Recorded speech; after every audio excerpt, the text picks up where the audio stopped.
السلام عليكم ورحمة الله وبركاته.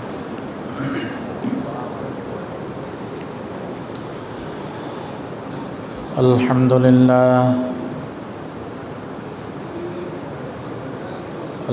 لله نحمده ونستعينه ونستغفره ونؤمن به ونتوكل عليه ونعوذ بالله من شرور أنفسنا ومن سيئات أعمالنا. من يهد الله فلا مضل له ومن يضلله فلا هادي له. ونشهد أن لا إله إلا الله وحده لا شريك له. ونشهد أن سيدنا وحبيبنا ومولانا محمدا عبده ورسوله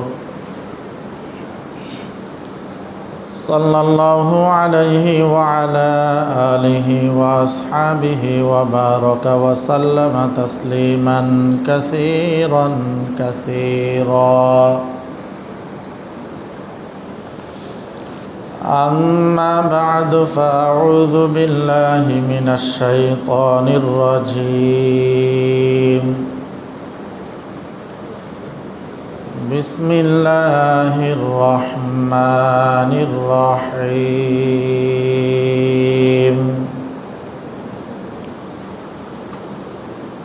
والفجر وليال عشر والشفع والوتر والليل إذا يسر هل في ذلك قسم لذي حجر.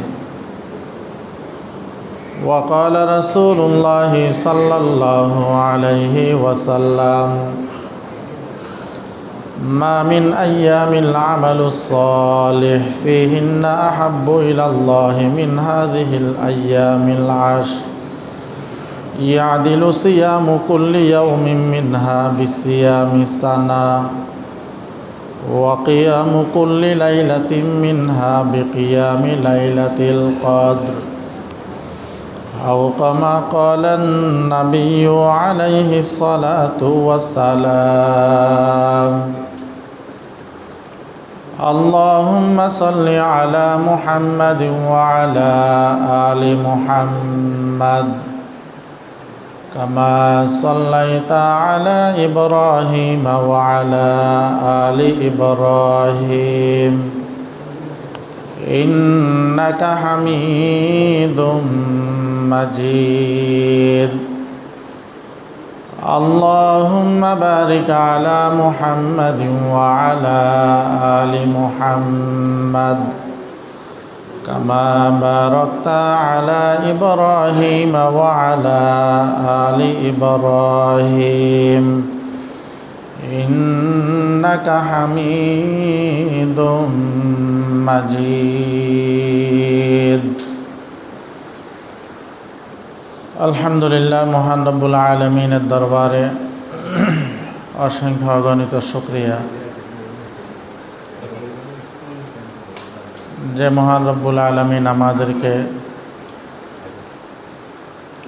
26শে জিলকদের চতুর্থতম জুমার নামাজ পড়ার উদ্দেশ্যে মসজিদে আসার বসার যার যতটুকু সম্ভব হয়েছে ইবাদত বন্দেগী করার পর প্রতি জুমার নিয়ে সংক্ষিপ্ত সময়ে কিছু কথা বলার নিয়তে, শোনার নিয়তে আল্লাহ রব্বুল আলামিন আমাদেরকে একত্রিত হওয়ার তৌফিক দান করেছেন। এই জন্যে আমরা শুকরিয়া আদায় করি আলহামদুলিল্লাহ। লক্ষ কোটি দরুদ ও সালামের হাদিয়া তাজদারে মদিনা সাইয়্যিদুল মুরসালিন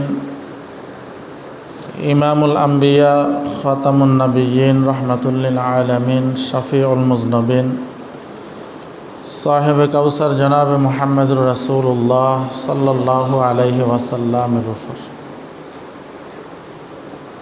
মোহতারাম হাজিরিন, আমি খুতবার শুরুতে কুরআনুল কারীমের সূরা ফজরের শুরুতে কিছু আয়াতে কারিমা তেলাওয়াত করেছি। নবীজি সাল্লাল্লাহু আলাইহি ওয়াসাল্লামের অসংখ্য অগণিত হাদিস শরীফ থেকে একটি হাদিস শরীফ তেলাওয়াত করেছে। আল্লাহ রাব্বুল আলামিন তৌফিক দান করলে কোরআন এবং হাদিসের আলোকে জিলহজ মাসের প্রথম 10 দিনের গুরুত্বপূর্ণ আমল এবং ফজিলত সম্পর্কে কিছু কথা বলার নিয়ত করেছি। ওয়ামা তৌফিক ইল্লা বিল্লাহ। আরবি 12টি মাসের মধ্যে সম্মানিত 4টি মাস, তন্মধ্য হতে একটি মাস যেটা এখন চলতেছে জিলকদ, আরেকটি মাস যেটা সামনে আসতেছে জিলহজ মাস। তো জিলকদ মাসের আজকে হলো শেষ জুমা। কয়েকদিন পরে জিলহজের চাঁদ উদিত হবে। জিলহজ মাস কেন্দ্রিক কিছু আমল আছে। এই আমলগুলোর আল্লাহ রাব্বুল আলামিন গুরুত্ব বোঝানোর জন্য কোরআনুল কারীমের মধ্যে আল্লাহ রাব্বুল আলামিন শপথ করেছেন। আল্লাহ রাব্বুল আলামিনের কোনো কথা তাকিদ দেওয়ার জন্য, আমাদেরকে গুরুত্ব বোঝানোর জন্য কসমের প্রয়োজন হয় না। এরপরেও আল্লাহ রাব্বুল আলামিন এখানে ফজরের শপথ করেছেন, 10 রাত্রির শপথ করেছেন, জোট বেজোড়ের শপথ করেছেন। তো কোরআনুল কারীমের বিভিন্ন জায়গার মধ্যে আল্লাহ রাব্বুল আলামিন যে বিষয়টার গুরুত্ব বুঝাইতে চান ওই বিষয়টার শপথ করেন। এই সূরার মধ্যেও আল্লাহ রাব্বুল আলামিন সর্বপ্রথম ফজরের শপথ করেছেন, ওয়াল ফাজরি। ফজর এটা গুরুত্বপূর্ণ একটা সময়ের নাম, গুরুত্বপূর্ণ একটা ইবাদতের নাম। এটার গুরুত্ব আল্লাহ রাব্বুল আলামিন আমাদেরকে বোঝানোর জন্য এখানে ফজরের শপথ করেছেন। হাদিস শরীফের মধ্যে আসছে, নবীজি সাল্লাল্লাহু আলাইহি ওয়াসাল্লাম বলেন, যে ব্যক্তি এশারের নামাজ জামাতের সহিত আদায় করবে, ফজরের নামাজ জামাতের সহিত আদায় করবে, আল্লাহ রাব্বুল আলামিন ওই ব্যক্তিকে সারা রাত জাগ্রত থেকে নফল ইবাদত করলে যে সওয়াব, ওই সওয়াব আল্লাহ রাব্বুল আলামিন তাকে দান করবেন। সুবহানাল্লাহ। ফজরের 2 নম্বর ফজিলত, নবীজি সাল্লাল্লাহু আলাইহি ওয়াসাল্লাম বলেন, ফজরের 2 রাকাত নামাজ দুনিয়া এবং দুনিয়ার মধ্যে যাহা কিছু আছে সব কিছুর থেকে উত্তম ফজরের 2 রাকাত নামাজ। ফজরের 3 নম্বর ফজিলত, নবীজি সাল্লাল্লাহু আলাইহি ওয়াসাল্লাম বলেন, যে ব্যক্তি ফজরের নামাজ পড়ল সেই ব্যক্তি আল্লাহ রাব্বুল আলামিনের জিম্মায় চলে গেল। যেই ব্যক্তি ফজরের নামাজ আদায় করল ওই ব্যক্তি আল্লাহ রাব্বুল আলামিনের জিম্মায় চলে গেল। সবাই বলে সুবহানাল্লাহ। অনেক সময় দেখা যায় কাহারও মা মারা গেলে, বাবা মারা গেলে, অথবা বড় ধরনের দুর্ঘটনা হলে অনেক সময় অনেকের দায়িত্ব নেই, যে এই ছেলেটির এই মেয়েটির সম্পূর্ণ দায়িত্ব আমি নিলাম। তার মানে এই ছেলেটি এই মেয়েটি ওই ব্যক্তির জিম্মায় চলে গেছে। এখন একজন মানুষ যখন আরেকজনের জিম্মায় চলে যায়, তো ওই ব্যক্তির যত চাওয়া পাওয়া আছে সব কিছু ওই ব্যক্তি কী করেন? পূরণ করেন। তো অনুরূপভাবে নবীজি সাল্লাল্লাহু আলাইহি ওয়াসাল্লাম বলেন, যেই ব্যক্তি ফজরের নামাজ পড়ল সেই ব্যক্তি আল্লাহ রাব্বুল আলামিনের জিম্মায় চলে গেল। তো একজন মানুষ যদি আল্লাহ রাব্বুল আলামিনের জিম্মায় চলে যায় তাহলে ওই ব্যক্তির জন্য না দুনিয়াতে কোনো চিন্তা পেরেশানি আছে, না আখিরাতে চিন্তা পেরেশানি আছে, কিছুই নেই। এরপরে নবীজি সাল্লাল্লাহু আলাইহি ওয়াসাল্লাম আরেকটা হাদিসের মধ্যে বলেন, ক্বালান নাবিয়্যু সাল্লাল্লাহু আলাইহি ওয়াসাল্লাম, মান সাল্লাল বারদাইনি দাখালাল জান্নাহ। আমার আপনার নবী মুহাম্মদুর রাসূলুল্লাহ সাল্লাল্লাহু আলাইহি ওয়াসাল্লাম বলেন, যেই ব্যক্তি সূর্যোদয় এবং সূর্যাস্তর আগে যে নামাজ আছে এই নামাজ পড়বে, নবীজি সাল্লাল্লাহু আলাইহি ওয়াসাল্লাম বলেন ওই ব্যক্তি জান্নাতে প্রবেশ করবে। যেই ব্যক্তি মানসল্লাল বারদাইন, যেই ব্যক্তি দুই ঠান্ডার সময় নামাজ আদায় করবে, ওই ব্যক্তি জান্নাতের মধ্যে প্রবেশ করবে। তো এখানেও ফজরের গুরুত্ব বুঝাইছেন, আসরের নামাজের গুরুত্ব বুঝাইছেন। অন্য হাদিসের মধ্যে নবীজি সাল্লাল্লাহু আলাইহি ওয়াসাল্লাম বলেন, প্রতি ওয়াক্ত নামাজের গুরুত্ব আছে। মুমিন ব্যক্তি যারা আছে এরা প্রতি ওয়াক্ত নামাজ আদায় করে, কিন্তু মুনাফিক যারা আছে এদের জন্য দুইটা নামাজ বেশি কষ্টদায়ক হয়ে যায়। এক নম্বর হইল এশারের নামাজ, আরেক নম্বর হইল ফজরের নামাজ। এই দুই নামাজ মুনাফিকের জন্য বেশি কি হয়ে যায়, কষ্টকর হয়ে যায়। এই দুই নামাজ মুনাফিকের জন্য বেশি কষ্টকর হয়ে যায়। ওই আকবর আসছে, আকবর। তো এশারের নামাজ এবং ফজরের নামাজ, এই দুই নামাজটা কি হয়ে যায়, মুনাফিকের জন্য কষ্টকর হয়ে যায়। আর মুমিন যারা আছে এদের জন্য কি হয় না, কষ্ট হয় না। অন্য হাদিসের মধ্যে নবীজি সাল্লাল্লাহু আলাইহি ওয়াসাল্লাম বলেন, অন্য হাদিসের মধ্যে নবীজি সাল্লাল্লাহু আলাইহি ওয়াসাল্লাম বলেন, ওই যে আকবর আসছে, আকবর আকবর তার ঠিক করার জন্য। অন্য হাদিসের মধ্যে নবীজি সাল্লাল্লাহু আলাইহি ওয়াসাল্লাম বলেন, কোন ব্যক্তি যদি এশা এবং ফজরের নামাজের গুরুত্ব বুঝত, কোন ব্যক্তি যদি এশা এবং ফজরের নামাজের গুরুত্ব বুঝত, নবীজি সাল্লাল্লাহু আলাইহি ওয়াসাল্লাম বলেন ওই ব্যক্তি হামাগুড়ি দিয়ে হইলেও এশারের নামাজ এবং ফজরের নামাজ পড়ার জন্য চলে যাইত। তো এই জন্য আল্লাহ রব্বুল আলামিন ওয়াল ফাজরে বলে ফজরের শপথ করেছেন। তার মানে ফজরের সময় ফজরের নামাজ এটা আল্লাহ রব্বুল আলামিনের কাছে অধিক গুরুত্বপূর্ণ। এই জন্য আল্লাহ রব্বুল আলামিন কি করছেন, ফজরের শপথ করেছেন। অন্য হাদিসের মধ্যে নবীজি সাল্লাল্লাহু আলাইহি ওয়াসাল্লাম বলেন, ফজরের সময় ফেরেশতাদের ফালা বদল হয়, আসরের সময় ফেরেশতাদের ফালা বদল হয়। হাদিসের মধ্যে আসছে ফজরের সময় যখন ফেরেশতারা আল্লাহ রব্বুল আলামিনের দরবারে চলে যায়, আল্লাহ রব্বুল আলামিন ফেরেশতাদেরকে প্রশ্ন করেন, হে আমার ফেরেশতারা, দুনিয়ার মধ্যে আমার বান্দা বান্দিকে তুমি কোন অবস্থায় দেখে আসছ? আল্লাহ রব্বুল আলামিন সব কিছু জানেন, সব কিছু দেখেন। এরপরেও ফেরেশতাকে দেখা, ফেরেশতার মাধ্যমে জানার ভিন্ন উদ্দেশ্য। তো ফেরেশতা বলেন, রব্বুল আলামিন, আমরা যখন দুনিয়ার থেকে আসতেছি আপনার আদরের উম্মত, আপনার আদরের বান্দাবান্দিরা এরা দেখলাম নামাজ আদায় করতেছে, এরা ফজরের নামাজ আদায় করতেছে, এরা আসরের নামাজ আদায় করতেছে।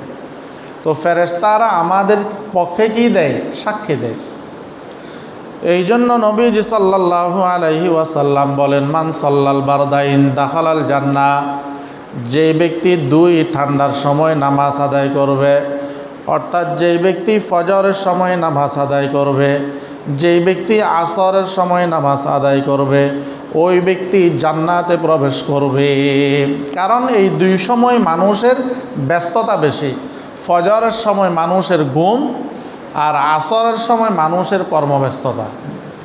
অন্যান্য নামাজের গুরুত্ব তো আছেই, বিশেষ করে ফজর এবং আসরের নামাজের গুরুত্ব এখানে আল্লাহর হাবিব জনাবে মুহাম্মদুর রাসূলুল্লাহ সাল্লাল্লাহু আলাইহি ওয়াসাল্লাম বলেছেন। অন্য হাদিসের মধ্যে নবীজি সাল্লাল্লাহু আলাইহি ওয়াসাল্লাম বলেন, যেই ব্যক্তি ফজরের নামাজ পড়ে ঘর থেকে বের হইল, সেই ব্যক্তি ইসলামের ঝান্ডা নিয়ে ঘর থেকে বের হইল। আর যেই ব্যক্তি ফজরের নামাজ না পড়ে ঘর থেকে বের হইল, ওই ব্যক্তি শয়তানের ঝান্ডা নিয়ে বের হইল। এই জন্য আমাদের মধ্যে ফজরের নামাজের গুরুত্বটা সবচাইতে বেশি থাকা দরকার। আমরা অনেকে বলি যে রাত ছোট, এই জন্য আমরা ফজরে উঠতে পারি নাই। আসলে এটা আমাদের অলসতা। তো অনেক মানুষই তো ফজরের নামাজ জমাতে আদায় করে, তো ওনারা কি রাত ছোটোর কারণে উঠতে পারে নাই? রাত বড়র কারণে ওনারা উঠতে পারছে না, এমন না। বরং আমাদের মধ্যে যখন আমরা ঘুমাইতে যাব, তা আমাদের মধ্যে এই নিয়ত থাকতে হবে, আমি অবশ্যই ফজরের নামাজ জমাতে আদায় করব। এই জন্য আল্লাহ রসুল সাল্লাল্লাহু আলাইহি ওয়াসাল্লামের সুন্নত হলো তাড়াতাড়ি খানা খেয়ে নেওয়া। গুরুত্বপূর্ণ কোনো কাজ না থাকলে এশারের নামাজ পড়েই ঘুমিয়ে যাওয়া। গুরুত্বপূর্ণ কোনো কাজ না থাকলে এশারের নামাজ পড়েই কী করা? ঘুমিয়ে যাওয়া। হাদিসের মধ্যে আসছে, মানুষ যখন ঘুমায় তো শয়তানে ওই ব্যক্তিকে তিনটে গিরা দেয়। একটা মাথার কাছে, একটা কোমরের কাছে, আর একটা পায়ের কাছে। কোনো কোনো কিতাবের মধ্যে আসছে, বান্দাবান্দি যখন ফজরের নামাজ পড়ার জন্য উঠতে চায়, তো শয়তান ওই ঘুমন্ত ব্যক্তির ফা টিপে দেয়, মাথার চুল টেনে দেয়, মাথা মেসেজ করে দেয় যে এখনও অনেক রাত আছে, তুমি আরেকটু ঘুমাও, আরেকটু ঘুমাও, আরেকটু ঘুমাও। এইভাবে ওই ব্যক্তিকে বুঝিয়ে শুনিয়ে ওই ব্যক্তিকে ফজরের নামাজ থেকে কি করে? বঞ্চিত করে। তো শয়তান মানুষকে তিনটা গিরা দেয়। ওই ব্যক্তি যখন জাগ্রত হয়ে আল্লাহ তাআলার জিকির করে, আলহামদুলিল্লাহিল্লাযী আহইয়ানা বা'দামা আমাতানা ওয়া ইলাইহিন নুশুর, ওই বান্দা যখন নিদ্রা থেকে জাগ্রত হয় এই দোয়াটা পড়ে, তো তিনটা গিরার মধ্যে একটা গিরা ছুটে যায়। এরপরে ওই ব্যক্তি উঠে যখন ওযু করে আর একটা গিরা ছুটে যায়। এরপরে ওই ব্যক্তি যখন নামাজ আদায় করে তখন ওই ব্যক্তির তৃতীয় নম্বরের গিরাটাও ছুটে যায়। ওই ব্যক্তির মধ্যে যেই অলসতা ছিল ওই অলসতাটা দূর হয়ে যায়। এই জন্য ফজরের নামাজের গুরুত্ব অনেক, ফজরের নামাজের গুরুত্ব অনেক। অতএব আমরা 5 ওয়াক্ত নামাজ তো অবশ্যই আদায় করব।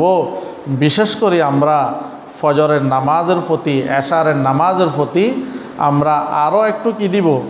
গুরুত্ব দেব। যারা ফজরের সময় উঠতে পারবে তারা নিজেকে ধন্য মনে করবেন। তারা নিজেকে কি মনে করবেন? ধন্য মনে করবেন, নিজেকে ধন্য মনে করবেন। তো কেউ যদি ফজরের নামাজ এবং এশারের নামাজ জামাতের সহিত আদায় করতে পারে, নবীজি সাল্লাল্লাহু আলাইহি ওয়াসাল্লাম বলেন, ওই ব্যক্তি যেন সারা রাত নফল ইবাদতের মধ্যে অতিবাহিত করেছেন। আল্লাহ তাআলা আমাদের সবাইকে 5 ওয়াক্ত নামাজ জামাতের সহিত আদায় করার তৌফিক দান করুক। বিশেষ করে ফজরের নামাজ আল্লাহ তাআলা যেন আমাদেরকে জামাতের সহিত আদায় করার তৌফিক দান করুক।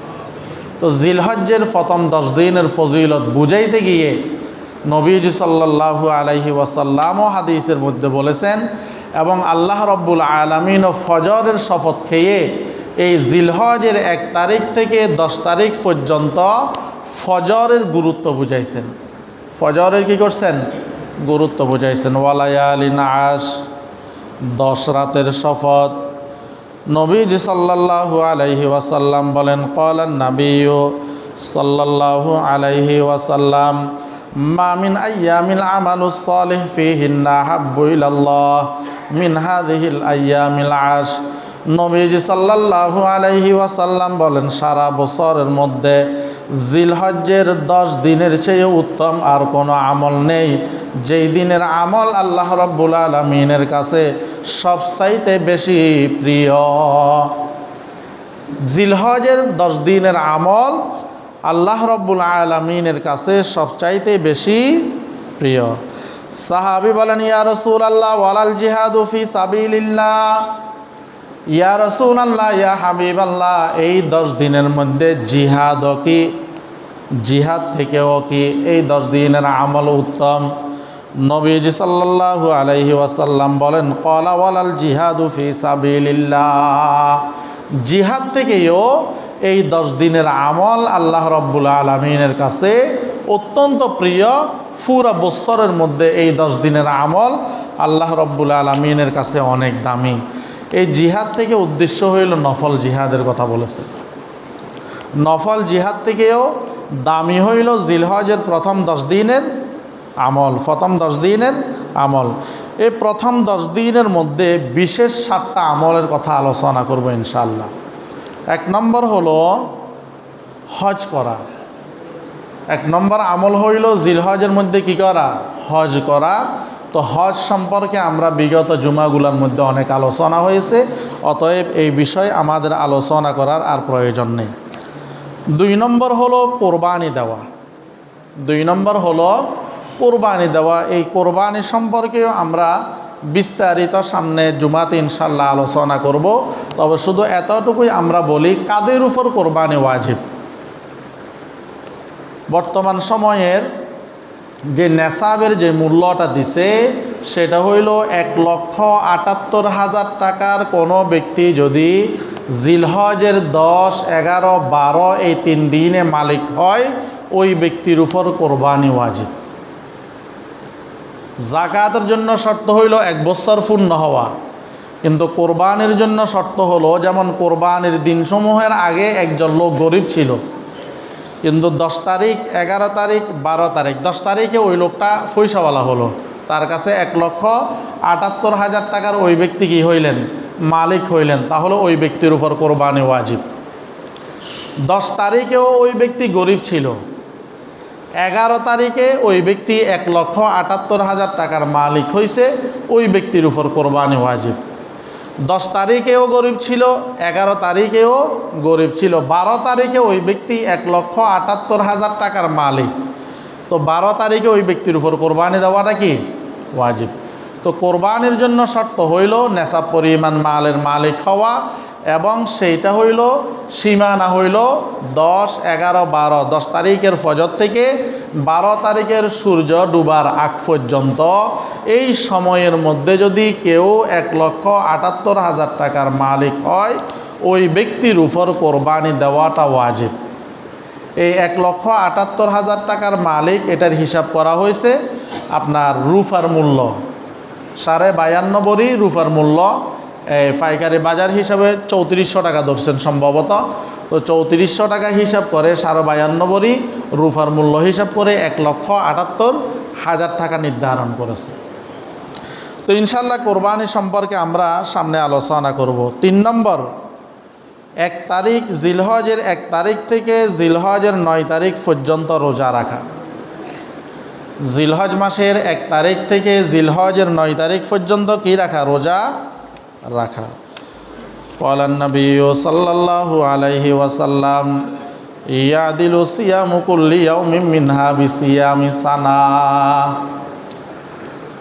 নবীজি সাল্লাল্লাহু আলাইহি ওয়াসাল্লাম বলেন, জিলহজের 1 তারিখ থেকে 9 তারিখ পর্যন্ত, বিশেষ করে জিলহজের 1 তারিখ থেকে 8 তারিখ পর্যন্ত যে দিনগুলো আছে, এই দিনগুলোর মধ্যে কোনো ব্যক্তি যদি রোজা রাখে, ওই ব্যক্তিকে প্রতিটা রোজার বিনিময়ে 1 বছর রোজা রাখার সমতুল্য সওয়াব দান করবেন। তো কোনো ব্যক্তি যদি 1 থেকে 8 তারিখ পর্যন্ত রোজা রাখে, তো প্রতিটা রোজার বিনিময় যদি 1 বছর হয়, 8 রোজার জন্য 8 বছর সমতুল্য রোজা রাখার সওয়াব আল্লাহ রব্বুল আলামিন তাকে দান করবেন। এখানে 1 তারিখ থেকে 8 তারিখ বলার উদ্দেশ্য হইল 9 তারিখের রোজার বিশেষ আরেকটা ফজিলত আছে, এই জন্য 9 তারিখেরটা আলাদা ফজিলত বর্ণনা করবো ইনশাল্লাহ। তো 1 তারিখ থেকে 8 তারিখ পর্যন্ত প্রতিটা রোজার বিনিময়ে আল্লাহ রব্বুল আলামিন আপনাকে 1 বছর রোজা রাখার সমতুল্য সওয়াব দান করবেন। অন্য হাদিসের মধ্যে নবীজি সাল্লাল্লাহু আলাইহি ওয়াসাল্লাম বলেন, বিকুল্লি ইয়াউমিন আলফুন ওয়া ইয়াউমু আরাফাতা আশরাতাল আলাফি ইয়াউম। নবীজি সাল্লাল্লাহু আলাইহি ওয়াসাল্লাম বলেন, অন্যান্য এইখানে যে দিনগুলোর কথা বলেছেন, এখানে এক একটা দিন 1000 দিনের সমতুল্য বলেছেন, 1000 দিনের সমতুল্য বলেছেন। যাই হোক, মোটামুটি কথা হলো জিলহজের 1 তারিখ থেকে 8 তারিখ পর্যন্ত প্রতিটা রোজার বিনিময়ে আল্লাহ রব্বুল আলামিন ওই ব্যক্তিকে 1 বছর সমতুল্য রোজা রাখার কি করবেন? সওয়াব দান করবেন। এখন 9 তারিখের রোজার ফজিলত আমরা বলি। ক্বালান নাবিয়্যু সাল্লাল্লাহু আলাইহি ওয়াসাল্লাম সিয়ামু ইয়াউমি আরাফাতা ইন্নী আহতাসিবু আলাল্লাহ আন ইউকাফিরা সানাতাল্লাতী ক্বাবলা ওয়া সানাতাল্লাতী বা'দা। নবীজি সাল্লাল্লাহু আলাইহি ওয়াসাল্লাম বলেন, ও আমার উম্মতের নরনারীরা, 9 তারিখে জিলহজ্জের 9 তারিখ অর্থাৎ ইয়াউমা আরাফা, আরাফার দিনের রোজার ব্যাপারে নবীজি সাল্লাল্লাহু আলাইহি ওয়াসাল্লাম বলেন, যে ব্যক্তি আরাফার দিন রোজা রাখবে, নবীজি বলেন আমি আশাবাদী ওই ব্যক্তির বিগত 1 বছর এবং আগামী 1 বছর 2 বছরের গুনাহ আল্লাহ রব্বুল আলামিন ক্ষমা করে দিবেন। সুবহানাল্লাহ। তো কেউ যদি 1 তারিখ থেকে 8 তারিখ পর্যন্ত রোজা রাখে, প্রতিদিনের রোজার বিনিময় 1 বছর সমতুল্য সওয়াব দান করবেন, রোজা রাখার সওয়াব দান করবেন। আর কেউ যদি ইয়াউমে আরাফা, আরাফার দিন যদি রোজা রাখে, নবীজি সাল্লাল্লাহু আলাইহি ওয়াসাল্লাম বলেছেন ওই ব্যক্তিকে আল্লাহ রব্বুল আলামিন আগের 1 বছর এবং পরের 1 বছর 2 বছরের গুনাহ আল্লাহ রব্বুল আলামিন ওই ব্যক্তির কি করে দিবেন? ক্ষমা করে দিবেন। 4 নাম্বার হইল রাতের বেলা ইবাদত করা। হাদিসের মধ্যে নবীজি সাল্লাল্লাহু আলাইহি ওয়াসাল্লাম বলেন, ওয়া কিয়ামু কুল্লি লাইলাতিন মিনহা বিকিয়ামি লাইলাতিল কদর। নবীজি সাল্লাল্লাহু আলাইহি ওয়াসাল্লাম বলেন, জিলহজের 1 তারিখ থেকে 9 তারিখ পর্যন্ত প্রতি রাত্রে তোমরা ইবাদত বন্দেগী করো, বেশি বেশি নফল নামাজ আদায় করো, কোরআন তেলাওয়াত করো, জিকির আজকার করো, আল্লাহ রব্বুল আলামিনের প্রশংসা করো। নবীজি সাল্লাল্লাহু আলাইহি ওয়াসাল্লাম বলেন, রাত্রের বেলায় ইবাদত করলে তোমাদের লাভ কি হবে? নবীজি সাল্লাল্লাহু আলাইহি ওয়াসাল্লাম বলেন, বিকিয়ামিল লাইলাতিল কদরি। প্রতিটা রাত্রে যে ইবাদত বন্দেগী করবেন, এই ইবাদত বন্দেগীকে নবীজি সাল্লাল্লাহু আলাইহি ওয়াসাল্লাম বলেছেন শবে কদরের ইবাদত সমতুল্য আল্লাহ রব্বুল আলামিন ওই ব্যক্তিকে সওয়াব দান করবেন। তাহলে 1 তারিখ থেকে 9 তারিখ পর্যন্ত রোজার অনেক ফজিলত আছে। 1 তারিখ থেকে 9 তারিখ পর্যন্ত রাত্রিকালীন সময়ে ইবাদতের অনেক ফজিলত আছে।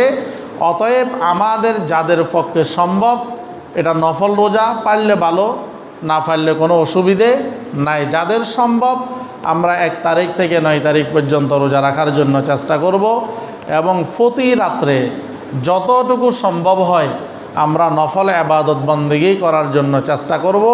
কারণ এই নফল ইবাদত বন্দেগীকে শবে কদর সমতুল্য ইবাদতের সওয়াব আল্লাহ রব্বুল আলামিন দান করবেন।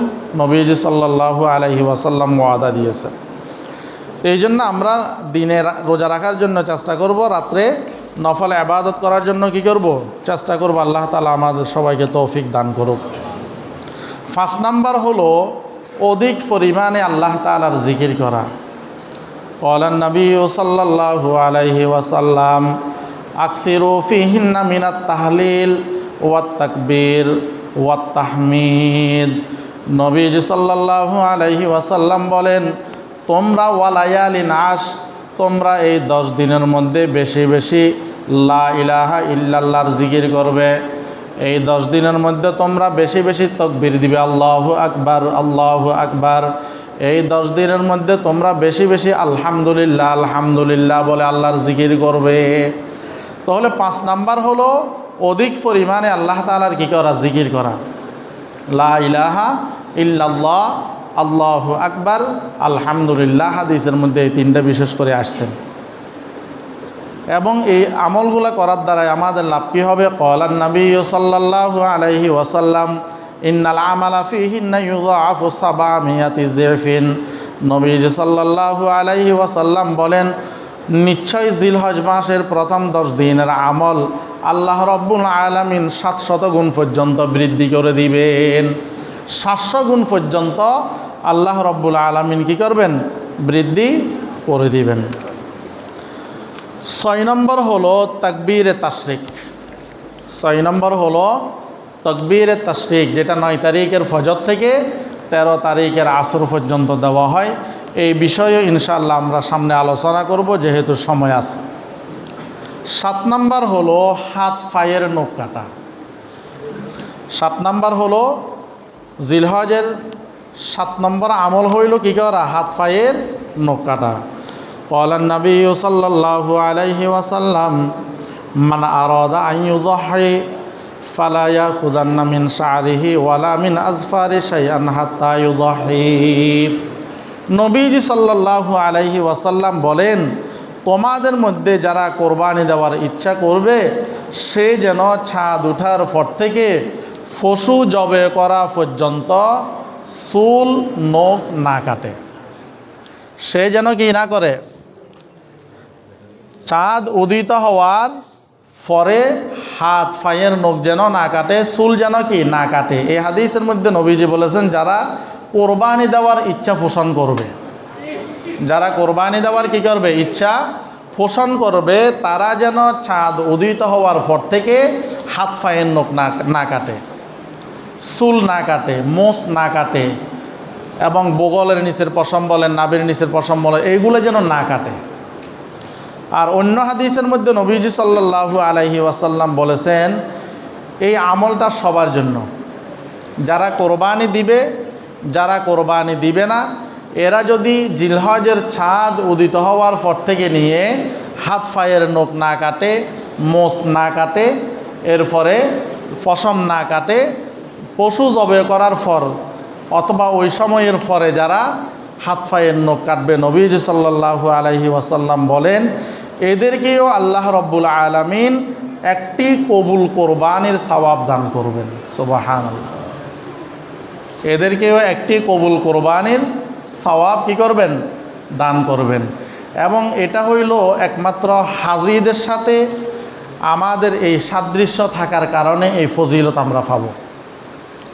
কারণ হাজি সাহেব যারা আছে, ওনারা যারা হজ করার জন্য গিয়েছেন, যারা এহরাম অবস্থায় আছেন, ওনারা হাত পায়ের নখ কাটেন না, এটা ওনাদের জন্য হারাম। ওনারা শরীরের কোনো পশম কাটতে পারবে না, এটা ওনাদের জন্য এই সময়ের জন্য কি হারাম, যতক্ষণ পর্যন্ত ওনারা কোরবানি দিবেন। কোরবানি দেওয়ার পরে অনেকে মাথা মুন্ডন করে, অনেকে হয়তো চুল কাটে, বা যে যেটাই করুক, মোটামুটি কথা হইল এই ফজিলত দেওয়ার একমাত্র কারণ হইল কি জন্য? আমাদের আমলটা কাদের সাথে মিল থাকার জন্য? হাজিদের সাথে মিল থাকার জন্য। কিতাবের মধ্যে আসছে একবার হযরত ওমর রাদিয়াল্লাহু তাআলা আনহু একটা পথ দিয়ে যাইতেছেন, তো যাওয়ার সময় দেখলেন একজন মহিলা তার সন্তানের কি করতেছেন? চুল কাটতেছেন, যেটা ছিল জিলহজ মাসের শুরুতে। তখন হযরত ওমর রাদিয়াল্লাহু তাআলা আনহু ওই মহিলাকে বলেন, হে মা, তুমি যদি আর কয়েকটা দিন অপেক্ষা করতে, অর্থাৎ তোমার সন্তানের চুলগুলো যদি তুমি কোরবানির পরে যদি কাটতে, তো আল্লাহ রব্বুল আলামিন তোমাকে একটা কবুল হওয়া কোরবানির সওয়াব দান করতেন। অতএব এই হাদিস থেকে আমরা বুঝলাম কি? এই হাদিস থেকে আমরা বুঝলাম যে আমরা যেমন হাত পায়ের নখ না কাটলে আমাদেরকে সওয়াব দিবেন, আমাদের নাবালক বাচ্চা যারা আছে, আমাদের ছেলে মেয়ে যারা আছে, এদেরকেও যদি এই আমলটা করাইতে পারি, তো এরাও এই আমলের ফজিলত অবশ্যই পাবেন। এরাও এই আমলের ফজিলত অবশ্যই আল্লাহ রব্বুল আলামিন এদেরকেও কি করবেন? দান করবেন। এই জন্য সম্মানিত হাজিরিন, জিলহজ মাসের প্রথম 10 দিন অত্যন্ত ফজিলতপূর্ণ দিন। অতএব যাদের সম্ভব হয় আমরা কি করব? জিলহজের 1 তারিখ থেকে 9 তারিখ পর্যন্ত রোজা রাখব। যাদের সম্ভব না হয় আমরা অন্তত 9 তারিখ ইয়াউম আরাফা যেটা আছে 9 তারিখের রোজাটা অবশ্যই রাখার জন্য চেষ্টা করব। এবং রাত্রিকালীন সময়ে আমরা নফল ইবাদত বন্দেগী করার জন্য চেষ্টা করব। আল্লাহ রব্বুল আলামিন আমাদের সবাইকে তৌফিক দান করুক। বিশেষ করে যেহেতু কোরবানি আসতেছে, যদিও আমরা আগামী জুমা থেকে কোরবানির আলোচনা করি, এর মধ্যেও তো আমরা কোরবানির অনেক কাজ হয়তো সম্পূর্ণ করার জন্য চেষ্টা করব। তো 1 নম্বর কথা হলো আমরা শরিকদার নির্বাচনের ক্ষেত্রে আমরা সর্বোচ্চ সতর্কতা অবলম্বন করব। যারা সুদি লেনদেনে জড়িত, অবৈধ ইনকামের সাথে যারা জড়িত, আমরা শরিকদের নির্বাচন করার ক্ষেত্রে আমরা এদের থেকে দূরে থাকার জন্য চেষ্টা করব। কারণ আপনার 6 জনের ইনকাম ভালো, একজনের ইনকাম যদি অসুবিধা হয়ে যায় তো ওই একজনের কারণে বাকি 6 জনের কোরবানিতে খলল আসতে পারে। এই জন্য আমরা যারা শরীকি কোরবানি করি, প্রথমত আমরা নিয়তকে বিশুদ্ধ করব, যে আমি এত বছর কোরবানি দিলাম, এই বছর যদি না দিই মানুষ আমাকে কি বলবে, এমনটা নয়। আর ভাই এত বছর আল্লাহ তাআলা আপনাকে অর্থ সম্পদের মালিক বানায় রাখছিলেন, নেশাব পরিমাণ মাল আপনার কাছে ছিল, এই জন্য আপনি এত বছর দিছেন। তো এই বছর আপনার কাছে টাকা না, আপনি দিবেন না, এখানে লজ্জার কি আছে? আপনি যদি মানুষের লজ্জার ভয়ে দেন, এটা তো আল্লাহর সন্তুষ্টির জন্য হবে না। তো কোরবানি দেওয়ার পরেও আপনি সওয়াব থেকে বঞ্চিত হয়ে গেলেন। জবেহটা হালাল হওয়ার কারণে গোস্তটা হালাল হইল, তো গোস্তটা খাইলেন, নেকির দিক থেকে আপনি কিছুই পাইলেন না। এই জন্য আমরা নিয়ত বিশুদ্ধ করব। শরিকদের নির্বাচনের ক্ষেত্রে আমরা সর্বোচ্চ সতর্কতা অবলম্বন করব।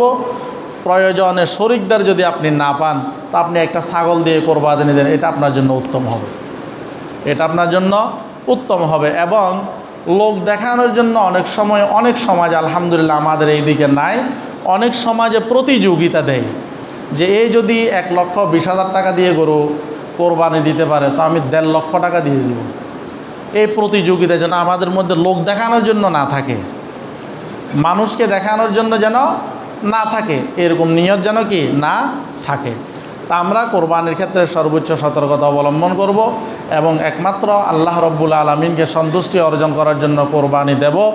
এবং পশু ক্রয় করার ক্ষেত্রে আমরা দোষমুক্ত পশু ক্রয় করার জন্য চেষ্টা করব।